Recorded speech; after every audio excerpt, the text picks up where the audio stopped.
আসন্ন বিসিবি নির্বাচন পরিণত হয়েছে যেমন খুশি তেমন সাজর মঞ্চে, আর সেই মঞ্চে মঞ্চায়িত হচ্ছে একের পর এক নাটক। তাতে যথাসময়ে নির্বাচন নিয়ে শঙ্কা জাগলেও আপাতত হাইকোর্টের রায়ে সেই শঙ্কা কেটেছে। একই সঙ্গে অভিযুক্ত 15 ক্লাবও নির্বাচনে অংশ নেয়ার সুযোগ পাচ্ছে।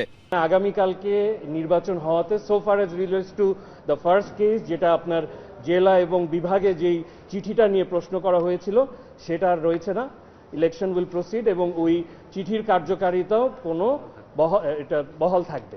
আগামীকালকে বিসিবি যে নির্বাচন হবে সেই নির্বাচনে ওই 15টি ক্লাব যার ভোটিং রাইটসটাকে স্থগিত করা হয়েছিল তারা ভোট দিতে পারবে।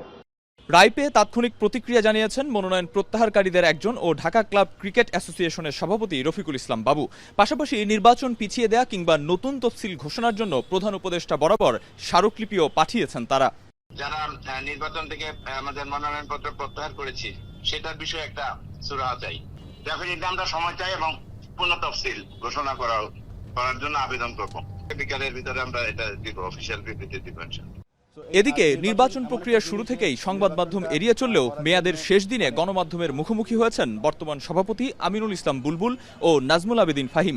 জানিয়েছেন নির্বাচিত হলে ঘরোয়া আসর বয়কটের হুঁশিয়ারি দেয়া 48 ক্লাবকে আলোচনা করে খেলায় ফেরানোর ব্যবস্থা করবেন তারা। বিশ্বযুদ্ধগুলো হতো না যদি কেউ চেয়ারে টেবিলে আলোচনা করতো। আমরা চেষ্টা করব আলোচনার মাধ্যমে সবকিছু ক্লিয়ার করতে। আমার কাছে মনে হচ্ছে I need to develop my communication little more. পক্ষে বিপক্ষে নানা মুনির নানা মত থাকলেও অবস্থা দৃষ্টে মনে হচ্ছে পূর্ব নির্ধারিত তারিখ অর্থাৎ 6 অক্টোবরই অনুষ্ঠিত হবে বিসিবি নির্বাচন, যদি আবারও নতুন কোনো ড্রামাটিক টার্ন না ঘটে।